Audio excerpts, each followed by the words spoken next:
Salut les Frenchies, bienvenue à tous les abonnés, tous les passionnés, tous les pompiers, tous ceux qui nous regardent. Si vous avez suivi toutes mes vidéos depuis le début, vous reconnaîtrez peut-être l'endroit.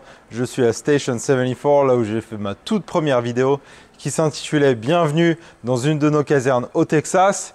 Et après quelques mois d'avoir fait des vidéos, après, je pense m'être un peu amélioré au niveau qualité vidéo et audio, notamment grâce à mes parents qui m'ont offert une super caméra. Je voulais refaire un petit remake de ma toute première vidéo et voir en gros la différence, un peu l'évolution de la chaîne. Alors quand j'ai enregistré la première, j'avais juste mon téléphone qui était posé en équilibre sur un Halligan, tenu par un outil, le tout tenu par une lampe derrière. Il n'y avait pas de chaîne YouTube Fire Frenchy, il n'y avait pas d'abonnés, je connaissais quasiment aucun d'entre vous.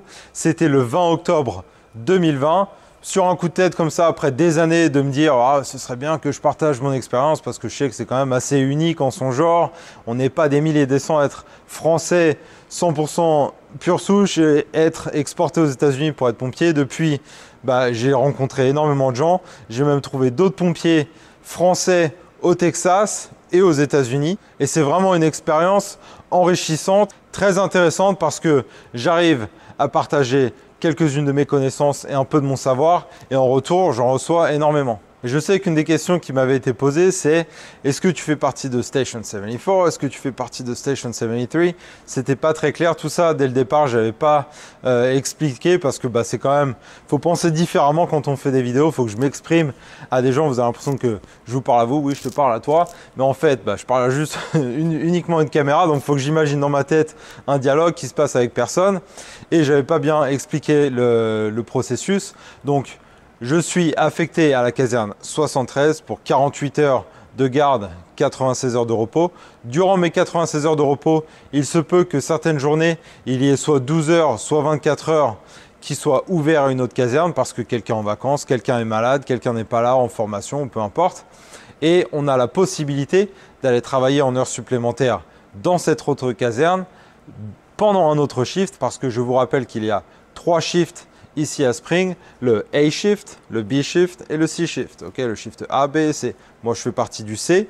Aujourd'hui, c'est un jour de A shift. Après ma garde de 48 heures, il y avait une ouverture pendant 24 heures à la caserne 74. Donc, j'y suis revenu. Et je me suis dit en étant ici que vu que j'ai monté quelques vidéos depuis la toute première, pourquoi ne pas refaire une vidéo d'une qualité quand même, je pense, un peu meilleure à la première. Donc, si vous le voulez bien, je vais vous refaire un tour de la caserne. Il n'y a pas énormément de choses qui ont changé. N'hésitez pas à m'aider à battre un record de pouces en l'air dans tous les sens. Et sur ce, je vous emmène à l'extérieur. La première fois, on était en journée. Là, c'est en nuit. De nuit, la caserne vaut quand même le détour. Je vous emmène à l'extérieur. On va voir ça. Et nous y voici. Voici la caserne 74 derrière moi. Comme vous pouvez voir, en pleine nuit, ça fait quand même un peu vaisseau spatial ou gros paquebot en plein milieu de la mer. C'est tout illuminé, c'est tout neuf, c'est une caserne qui date de 2019, septembre 2019 pour être précis. C'est une caserne qui abrite une équipe de 4 pompiers assignés à l'engin, donc Engine 74. Elle y abrite aussi un tanker, notre transporteur d'eau, et depuis très peu, une équipe de Cypress Creek EMS avec Medic 514, donc Medic 514, qui sont toujours dans la caserne avec une équipe de 2 personnes. Allez, trêve de long discours, je vous emmène à l'intérieur, faire un tour des lieux. On s'arrêtera à quelques moments pour que je vous apporte des précisions qui m'ont été demandées assez souvent dans les commentaires. Sinon, le reste du temps, ce sera en images. Je vous laisse profiter et vous en mettre plein les yeux. C'est parti!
Bienvenue pour ce premier stop, le centre névralgique de la caserne, le coin télé.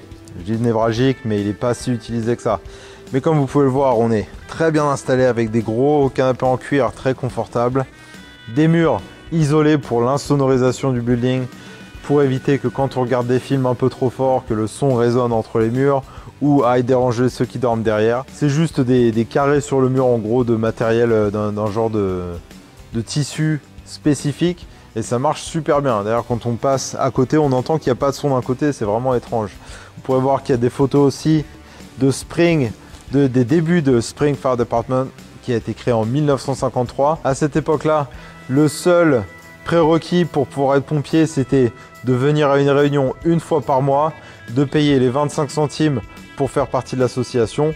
On vous donnait une paire de bottes, un long manteau et on était pompier comme ça. Vous ne pourrez peut-être pas apercevoir sur la photo, mais à l'époque, c'était la combinaison avec les bottes qui montaient en haut des cuisses, le manteau qui descendait en bas des genoux. Il y avait des camions qui étaient payés par les pompiers eux-mêmes. Le carburant était payé par les pompiers qui n'avaient vraiment pas d'argent. Donc ils vendaient des cookies, ils vendaient des choses de genre, histoire de pouvoir lever des fonds pour pouvoir payer tout ça. Et comme vous pouvez constater, ça a beaucoup évolué depuis. Et si vous le voulez bien, on continue la visite.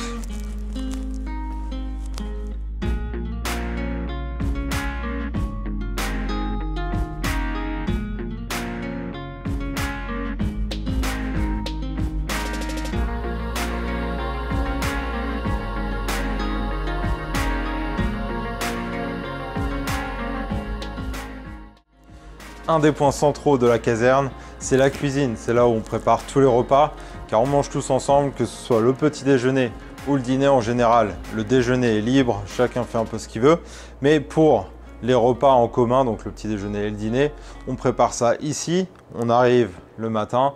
Par exemple, moi j'étais ici pour 24 heures, 3 $ pour le petit déjeuner, 7 $ pour le dîner. Alors j'ai cuisiné le petit déjeuner et le dîner aujourd'hui, mais on paye quand même tous la même chose. On achète les ingrédients, on va au magasin le matin en général ou dans la journée si on n'a pas eu le temps le matin comme c'était le cas aujourd'hui. On fait les courses, on ramène tout ça et puis on peut faire la cuisine ici. Et comme vous voyez, on manque pas d'espace, c'est très américain, c'est très texan, c'est très bien équipé et on peut se cuisiner des super repas ici et on mange tout ça sur la table qui a été faite par un de nos pompiers, Santiago, qui est de Colombie. Il nous a fait une table sur mesure, mais sinon voilà, c'est comme ça que ça se passe pour l'organisation de nos journées. Allez, on continue la visite.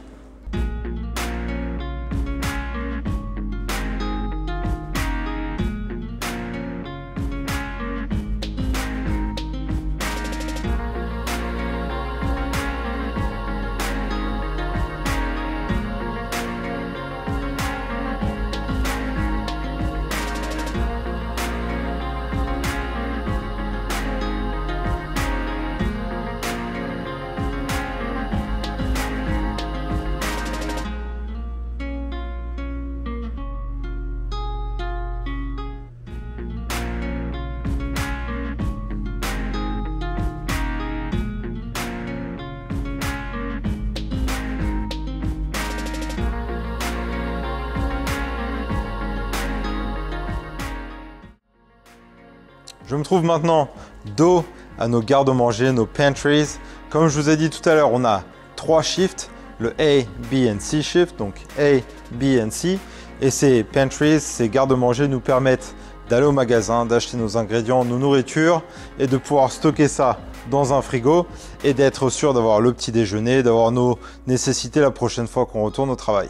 Et comme le dit toujours la blague, on pourrait laisser une grosse montagne de cash sur la table. Il n'y aurait pas un seul doute que tout serait là à la prochaine garde. Mais par contre, attention, ketchup, moutarde, mayonnaise, faut pas laisser ça traîner parce que les autres shifts arrivent, ils saisissent tout et ça vaut plus que de l'or ici. Allez, toute cette nourriture c'est bien, mais on passe à la gym.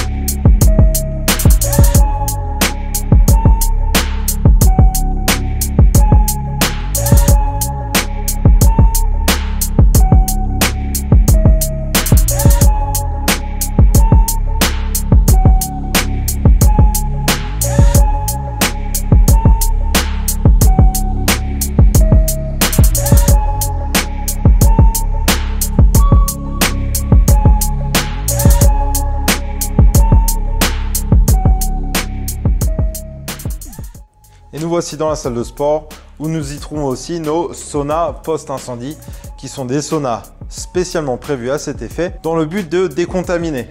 Dès qu'on fait un feu, on est censé tout remettre en place à la caserne, aller prendre une douche, venir dans une des 3 casernes équipées d'un sauna de décontamination, faire du vélo d'appartement dedans pendant 15 minutes et ensuite ressortir et prendre une douche. Les vélos qui s'y trouvent à l'intérieur sont des vélos spécialisés qui n'émettent aucune vapeur, aucun gaz lorsqu'ils sont chauffés à haute température. Et l'action de faire du sauna et de transpirer énormément nous permet de détoxifier la peau en fait et de ressortir toutes les toxines qui auraient pu être accumulées par le biais des fumées pendant un incendie très toxique. Allez, je vous laisse admirer une grande partie de la caserne.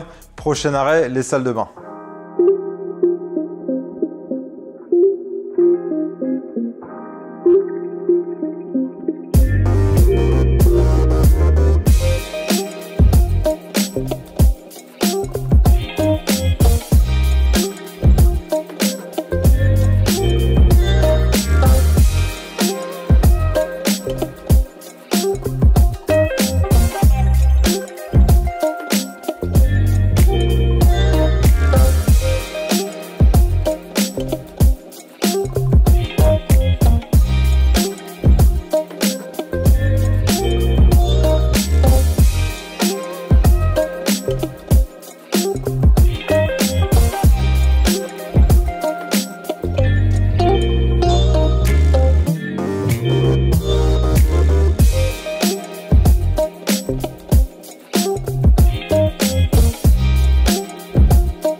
Pour l'un des derniers points, on se retrouve dans la salle de bain. On a 8 chambres pour les pompiers, mais vu qu'on n'est que 4 ici de garde, chacun a sa salle de bain.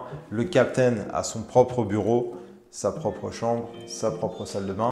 Comme j'avais expliqué, il me semble bien, dans la toute première vidéo que j'avais fait ici, il n'y a pas de chef encore à cette caserne. Dans leur façon de penser, dans leur façon de concevoir et de designer les bâtiments, ils se projettent déjà 10 à 15 ans dans le futur en fait. Spring est une région, enfin une ville qui grossit énormément et très rapidement.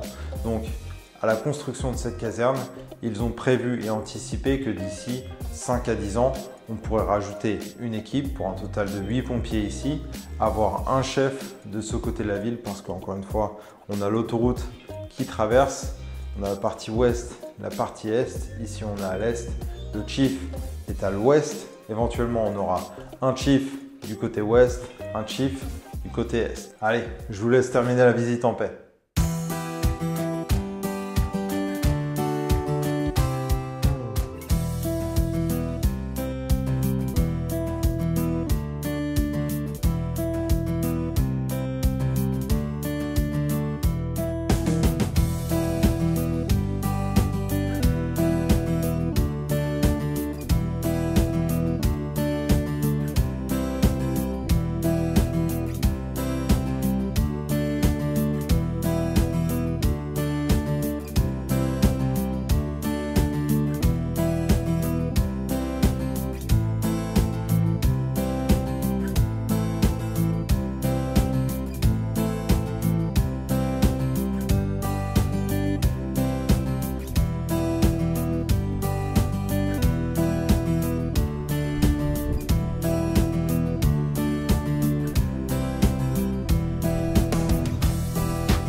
Et nous revoici au départ. Alors je tiens à vous remercier énormément, tout particulièrement ma famille, que ce soit celle de France ou celle d'ici. Un énorme merci pour tout leur soutien parce que toutes ces vidéos, ça me prend du temps, ça prend beaucoup de conversations, ça prend beaucoup d'appels téléphoniques, ça prend beaucoup de montage et donc je voudrais leur dire un énorme merci. Donc s'il vous plaît, je mettais un maximum de pouces en l'air pour les remercier de me permettre de faire tout ça pour vous, de pouvoir partager mes connaissances et de pouvoir en recevoir en échange. Je ne vois pas de fin immédiate ou particulière à cette chaîne. Donc, dans l'espoir d'un futur brillant pour cette chaîne et pour cette communauté, merci à vous tous. Merci à ceux qui commentent, à ceux qui mettent des pouces en l'air. Allez visiter le site Rescue 18. Prenez soin de vous, prenez soin de vos familles et on se revoit bientôt. Allez, ciao!